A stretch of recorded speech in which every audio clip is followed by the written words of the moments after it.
All right, hello friends, welcome to ARS के YouTube channel. मेरा नाम है आयुष राठी और ये हमारा ट्रिक्स एंड चीट कोड्स का एक और नया एपिसोड है जिसमें मैं आप लोगों के लिए लेने वाला हूँ WBJEE वेस्ट बंगाल जेई के क्वेश्चंस। वेस्ट बंगाल जेई के हम लोग 2020 के क्वेश्चंस देख रहे थे, उसमें ट्रिक्स एंड चीट कोड्स लगा रहे थे। तो इस वीडियो में मैंने वापस से 2020 वेबजी के क्वेश्चंस ले लिए और उसमें हम लोग देखेंगे किस तरीके से हम लोग ट्रिक्स एंड चीट कोड्स लगा के अपने आंसर तक या फिर उसके पास पहुंच सकते हैं। तो जल्दी से इस वीडियो को लाइक करके चैनल को सब्सक्राइब करके ARS का हिस्सा बन जाओ। उम्मीद करते हैं कि आपको वीडियो पसंद आएगी।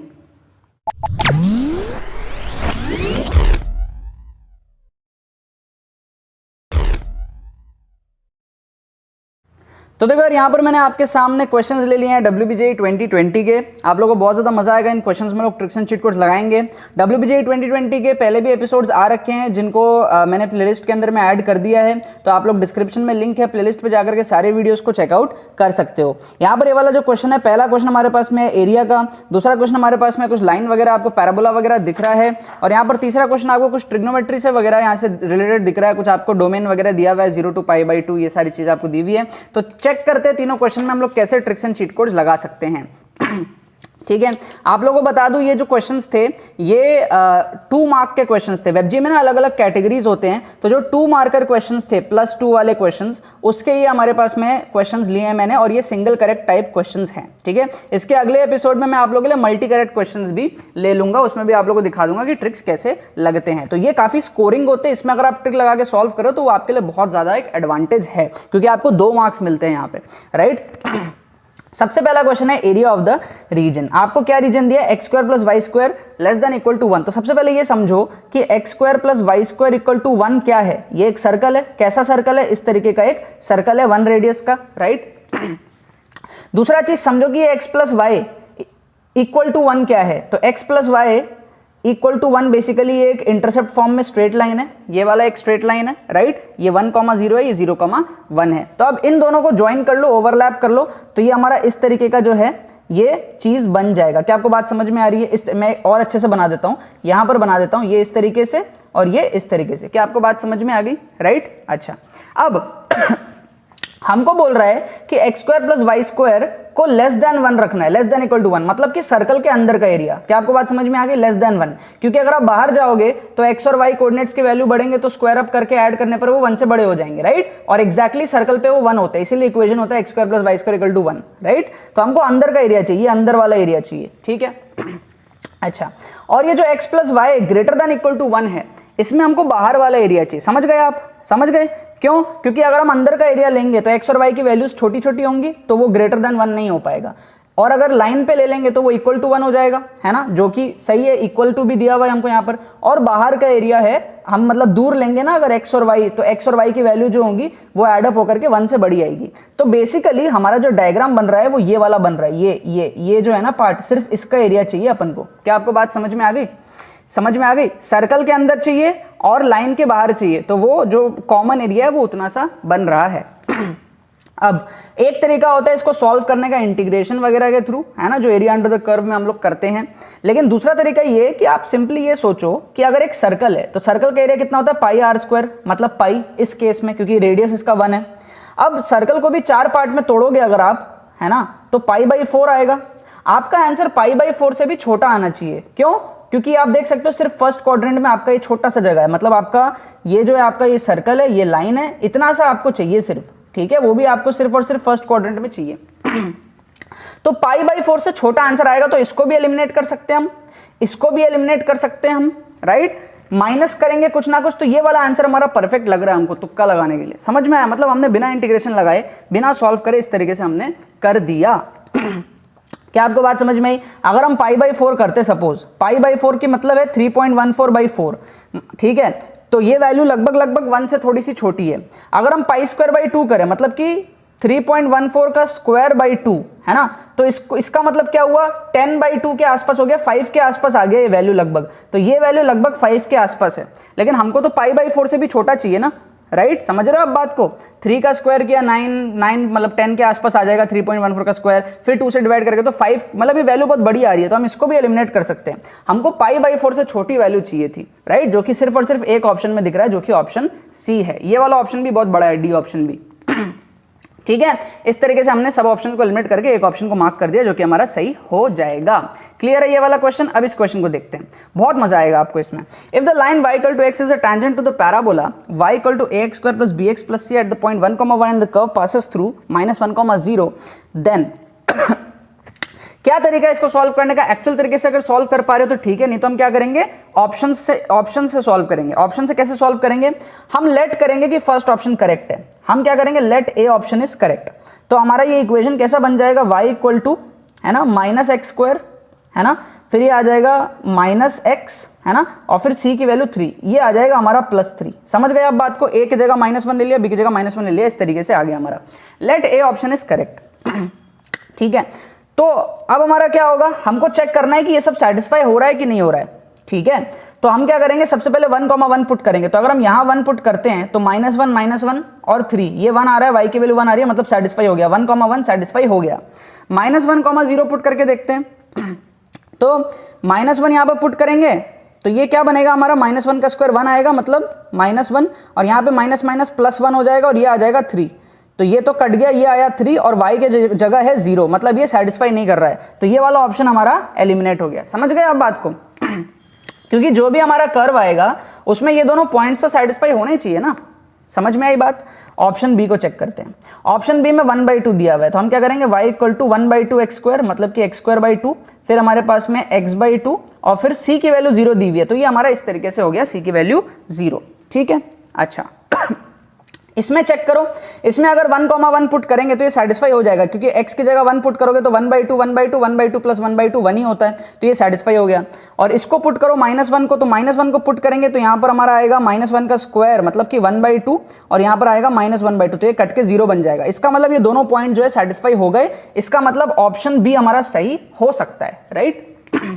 अच्छा, ऑप्शन सी को चेक कर लो, तो ऑप्शन सी में हमारा क्या है, y इक्वल टू 1/4 है, a की वैल्यू, यहां पर अब ध्यान देना, यहां पर a और c है, यहां पर a भी था, यहां पर a भी था, क्योंकि यहां पर a और c है, तो यहां पर आएगा y equal to x²/4, b के जगह 1/2 आएगा, मतलब कि x/2, और c के जगह 1/4 आएगा, राइट। अब 1,1 पुट करके देखो, यहाँ पे 1 पुट करेंगे तो 1/4 1/2 1/4 आ जाएगा, तो 1/4 प्लस 1/4 1/2 और 1/2 प्लस 1/2 इज 1, मतलब कि ये सेटिस्फाई हो गया। -1 पुट करके देखो, तो -1 पुट करेंगे तो ये हमको मिलेगा 1/4 प्लस 1/4 1/2 और 1/2, और ये बीच में रहेगा -1/2, तो ये पूरा का पूरा मिला के हमारे पास में 0 हो गया, मतलब ये भी सेटिस्फाई कर गया, मतलब ये वाला ऑप्शन भी करेक्ट हो सकता है, दोनों को सेटिस्फाई कर रहा है, दोनों पॉइंट को, राइट। ऑप्शन डी को ले लो। अच्छा, अब कुछ बच्चे सोच रहे होंगे यार इसमें टाइम ज्यादा लग रहा है, कोई दिक्कत नहीं है, मार्क्स भी तो ज्यादा मिल रहे हैं ना, ये 2 मार्कर क्वेश्चन है, ये नॉर्मल क्वेश्चंस नहीं है आपके, ये 1 मार्क वाले क्वेश्चन नहीं है, 2 मार्क वाले क्वेश्चंस है, तो इसमें आप डबल टाइम थोड़ा सा दे सकते हो, ठीक है। अच्छा, डी ऑप्शन में हमारे पास में क्या है, a को 0 लेना है, तो a को 0 ले लिया तो y इक्वल टू आ गया हमारा 1/2x प्लस 1/2, ठीक है। तो अब एक बात बताओ, ये तो स्ट्रेट लाइन बन गया ना, पैराबोला तो रहा ही नहीं, a को 0 कर दिया मतलब पैराबोला ही नहीं रहा, हमको तो पैराबोला से मतलब है ना, तो ये पैराबोला होने के लिए a की वैल्यू होनी पड़ेगी, a 0 कर दिया तो x² का टर्म ही गायब हो गया, तो पैराबोला रहा ही नहीं, तो इसको आप लोग ऐसे ही बिना कुछ चेक करे एलिमिनेट कर दो। अब b और c हमको देखना है। अब एक बात बताओ, हमको क्या चाहिए, हमको एक टेंजेंट चाहिए, कहां पर टेंजेंट चाहिए, y इक्वल टू x पे, sorry y equal to x tangent चाहिए 1,1 पे, राइट। अब टेंजेंट क्या होता है, जो एक पॉइंट पे कट करता है, हमको ये चेक करना है कि b और c में से कौन सा एक पॉइंट में कट नहीं करता है, उसको एलिमिनेट कर देंगे, राइट। हमको ये तो समझ में आ गया कि 1,1 इसको सेटिस्फाई कर रहा है, इसको भी सेटिस्फाई कर रहा है, ठीक है, इसका मतलब 1,1 इसको भी सेटिस्फाई कर रहा है और इक्वेशंस को भी कर रहा है। अब हमको ये चेक करना है कि टेंजेंट कौन सा है। देखो, 2 केसेस बन सकते हैं, एक तो बन सकता है कि ये कर्व है और ये टेंजेंट है ना, एक कर्व बन सकता है कि 2 पॉइंट पे इंटरसेक्ट कर रहा हो, क्या पता यहां पर भी कर रहा हो यहां पर भी कर रहा हो, तो टेंजेंट नहीं बनेगा, हालांकि वो सेटिस्फाई कर रहा है लेकिन वो टेंजेंट नहीं है। तो हम क्या करते हैं, ये जो y इक्वल टू x है, ठीक है, इसको हम चेक करते हैं, तो हम क्या करते हैं, पीछे वाले पेज में कर लेते हैं, स्पेस ज्यादा है, तो एक हमारे पास में है y इक्वल टू x और दूसरा हमारे पास में है ये y इक्वल टू कौन सा है, ये वाला है x²/2 प्लस x/2, ठीक है, इसको चेक कर लेते हैं, x²/2 plus x/2, y equal to x²/2 plus x/2, इसको हम लोग चेक करने वाले हैं अभी बी ऑप्शन को, ठीक है। सो बेसिकली हम लोग इन दोनों को सॉल्व करेंगे और चेक करेंगे कि इसके कितने वैल्यूज आ रहे हैं। तो अगर हम y इक्वल टू x को यहाँ पे सब्सटीट्यूट करते हैं सेकंड वाले में, ठीक है, या फिर हम ऐसा कर लें, हम ऐसा भी कर सकते हैं, इसको ऐसा लिख सकते हैं 2y equal to X square plus X. हमने 2y को एक्स स्क्वायर, इसमें एलसीएम ले लिया, 2y को एक्स स्क्वायर प्लस एक्स ले लिया और y की जगह x को सब्सटीट्यूट कर दिया यहाँ पे, तो ये हमारा आ जाएगा 2x equal to X square plus X. तो ये हमारा क्या आ जाएगा, x को इधर ले आओ तो यहाँ आ जाएगा x equal to X square, ये हमारा बन गया। अब यहाँ पे x की दो वैल्यू आ रही है, एक वैल्यू आ रही है x इक्वल टू 0, एक वैल्यू आ रहा है x इक्वल टू 1, है ना। 1 रखोगे तो भी सेटिस्फाई, 0 रखोगे तो भी सेटिस्फाई। तो x 0 रखोगे तो y भी 0 आ जाएगा, तो 0,0 एक पॉइंट आ गया, और x 1 रखोगे तो y भी 1 आ जाएगा, तो 1,1, मतलब कि 2 पॉइंट आ रहे हैं इंटरसेक्शन के, एक नहीं आ रहा, एक आता तो टेंजेंट होता। समझ गए आप बात को? इस तरीके से हमने ये भी चेक कर लिया, तो ऑप्शन बी हमारा एलिमिनेट हो जाएगा। ऑप्शन बी भी एलिमिनेट हो जाएगा, सिर्फ और सिर्फ ऑप्शन सी बचेगा। ठीक है, थोड़ा सा ज्यादा टाइम लगा लेकिन एक्यूरेट आंसर आया हमारे पास में और 2 मार्क्स भी हमको मिले, तो हम कभी कभी ऐसी मेहनत भी एग्जाम में कर सकते हैं, राइट, अगर आप करना चाहो तो। अदरवाइज 2 एलिमिनेट हो गए थे, आप तुक्का भी मार सकते थे बी और सी में, लेकिन एकदम एग्जैक्ट लाने के लिए थोड़ा सा 1-2 मिनट का और मेहनत हमने करना पड़ा। अब ये एक्सप्लेन करने में इतना टाइम लगता है, मैंने आपको एक्सप्लेन करना है ना, इसलिए इतना टाइम लगा है। सच बता रहा हूं मैं आपको, मम्मी कसम, मैंने ये जब क्वेश्चन देखा था ना तो मैंने इसको ओरली सॉल्व किया था। सच बता रहा हूं, ये सारे कैलकुलेशन मैंने माइंड में किए थे, मुझे भी थोड़ा सा टाइम लग गया था, है ना, 3-4 मिनट का टाइम लग गया था, बट ये सारे कैलकुलेशन मैंने माइंड में किए थे। माइंड में ही मैंने -1 रखा, सी रखा, और माइंड में ही मैंने पुट कर करके देखा। मतलब थोड़ा डीप मेडिटेशन लगता है, थोड़ा डीप फोकस लगता है, लेकिन ये सारे ऑप्शन को मैंने माइंड में चेक करे, 2 को एलिमिनेट करा इसी तरीके से जैसे मैं बता रहा हूं, बी और सी में से इसी तरीके से मैंने चेक भी करे यार, सच बता रहा हूं, दोनों को मैंने इसी तरीके से चेक भी करे हैं। इसको पुट करके ऐसे माइंड में ही पूरा सॉल्व किया। ये जो मैंने अभी सॉल्व करके आपको बताया ना डिवाइडेड बाय 2, ये भी मैंने सब माइंड में ही किया था। ठीक है, तो अगर मैं माइंड में कर सकता हूं और आपको पेपर में समझा रहा हूं मैं, आप भी एग्जामिनेशन में कर सकते हो, बस 1-2 मिनट एक्स्ट्रा लगेगा लेकिन आप कर सकते हो। ये सारे मैं ऑन स्पॉट सॉल्व करता हूं, ठीक है, ऑन द स्पॉट आपके सामने क्वेश्चन लेता हूं और ऑन द स्पॉट ही इसको सॉल्व करके आपको बता दो, ताकि आपको फील हो कि एग्जाम में भी इसको कर सकते हैं। ठीक है, जब भी आप देखते हो इतना घिचड़ पिचड़ हो जाता है, क्योंकि एकदम ऑन द स्पॉट होता है, ये एकदम बिना प्रैक्टिस के आता हूं मैं, क्वेश्चन देखता हूं, ट्रिक लग रहा होता है, ले लेता हूं और आपके सामने आ जाता हूं। अब इस क्वेश्चन में देखो कितना खतरनाक ट्रिक लगेगा। हमको बोल रहा है एक ओपन इंटरवल है 0 से π/2 का। अब ये सिंगल करेक्ट ऑप्शन है, तो सिंपल सी बात है ना यार, या तो ये सही होगा या तो ये सही होगा, हाई चांसेस तो इसी के है ना, या तो ये सही होगा या तो ये सही होगा, इसी के हाई चांसेस है। सी और डी भी हो सकता है, बट हाई चांसेस इन दोनों में से एक है, क्योंकि सिंगल करेक्ट है और 2 ऑप्शन एकदम ऑपोजिट है एक दूसरे से। ठीक है, एनीवेज हम लोग चेक कर लेते हैं कैसे करेंगे। 0 और π/2 के बीच में हमारे पास में π/4 आता है, तो हम क्या करेंगे, π/4 को पुट करेंगे, तो cos π/4 होता है 1/√2। फिर हमारे पास में आता है x के जगह π/4 आ जाएगा, और sin π/4 होता है 1/√2। तो ये हमारा क्या बन जाएगा, 1/√2 इंटू 1 प्लस π/4। ठीक है, तो ये क्या आ गया हमारा 1 प्लस π/4, π/4 मतलब कि 3/4, मतलब कि ये आ गया 1 प्लस अच्छा, इसको एक ऐसा और भी कर सकते, एक चीज और कर सकते हैं,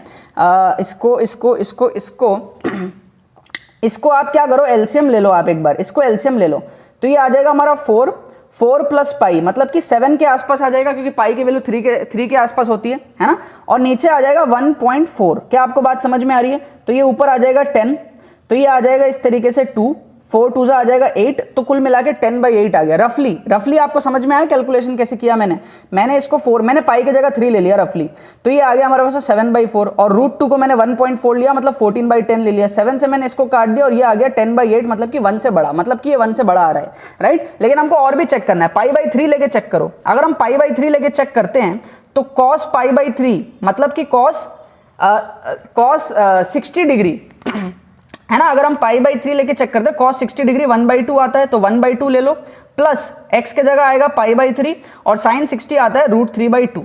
ठीक है, अच्छा, पाई की वैल्यू लगभग 3 होती है, तो इसको मैं काट देता हूं 3 को 3 से।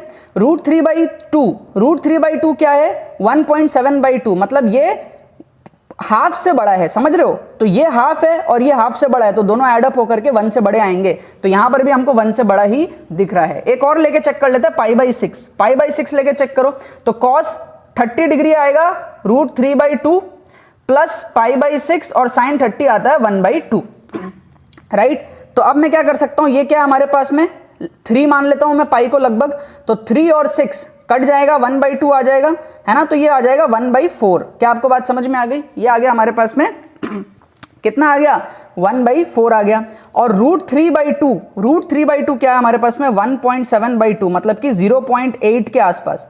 तो 0.8 के आसपास है और ये 1/4 मतलब 0.25 है, तो ये दोनों भी ऐड होकर के 1 से बड़े ही हो रहे हैं। क्या आपको बात समझ में आ गई? कैलकुलेशन देखो ध्यान से, √3/2 प्लस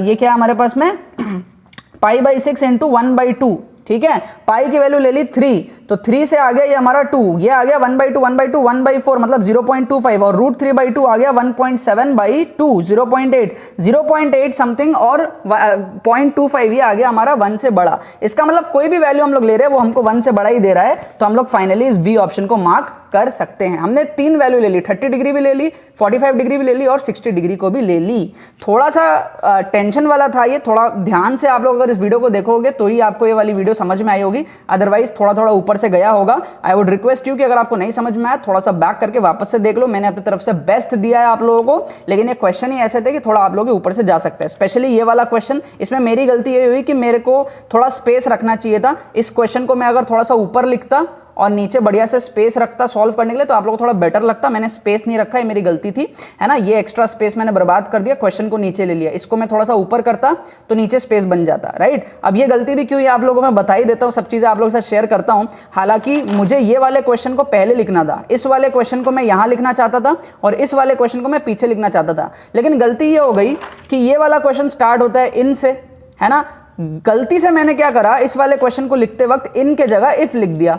अब जब इफ लिख दिया मैंने तो मुझे काटने की इच्छा नहीं हुई, मैंने फिर ये वाला क्वेश्चन पहले लिख दिया और फिर इस वाले क्वेश्चन को पीछे डाल दिया। अदरवाइज ये वाला क्वेश्चन मेरे को यहाँ लेना था, लेकिन वो गलती से इन की जगह एफ लिख दिया। अब उसको काटता तो मैंने कहा चलो कोई नहीं, ये दूसरा क्वेश्चन इफ से स्टार्ट हो रहा है तो मैंने उस वाले क्वेश्चन को पहले लिख दिया। एनीवेज यार, आई होप आपको मजा आया होगा इस वीडियो में। ये कुछ इस तरीके से हमने 2-2 मार्कर के क्वेश्चन में ट्रिक्स लगाए हैं। अब 15, 16, 17 मिनट की ये वीडियो बनी है और 6 मार्क्स मैंने आप लोगों को गेन कराए हैं एक्सप्लेन करते हुए। तो डेफिनेटली अगर 17 मिनट एक्सप्लेन करने में लग रहा है तो खुद सॉल्व करने में आप 6-7 मिनट के अंदर तीनों क्वेश्चन को कर सकते हो आराम से। एक्सप्लेन करने में इतना कुछ लिखने में बोलने में टाइम लगता है, लेकिन खुद से करोगे 6-7 मिनट के अंदर हो जाएगा, तो डेफिनेटली आपके लिए हेल्पफुल होगा, ठीक है। बाकी तो बस यही बात है।